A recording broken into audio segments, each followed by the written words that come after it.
Mummy તું શું બનાવે છો?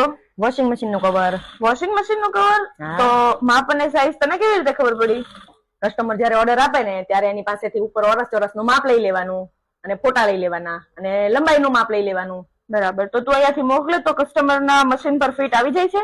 હા, આવી જાય ને. ત્યારે હજી સુધી ફરિયાદ નથી. 6 મહિનાથી બનાવું છું. બરાબર. મમ્મી તું કવર મોકલીશ અને એમના મશીન માં ફિટ નહીં આવે તો? એવું ન બને. 6 મહિનાથી કવર બનાવું છું. હજી સુધી ફરિયાદ નથી આવી. પણ હવે તું લપ કરશો મારી યારે એટલે લગભગ ફરિયાદ આવી કે ક્યારેક.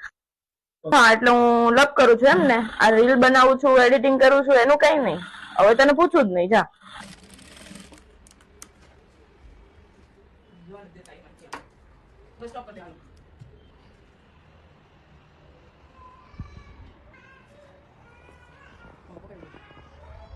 મમ્મી મેગી બનાવી દે ને. હા, હમણાં જ કહેતી હતી ને કે તારું મોઢું ન બતાવું એમ. તો કઈ નહીં, 2 મિનિટ વાળી વસ્તુ તો બધાને આવડે, હું જાતે બનાવી લઈશ.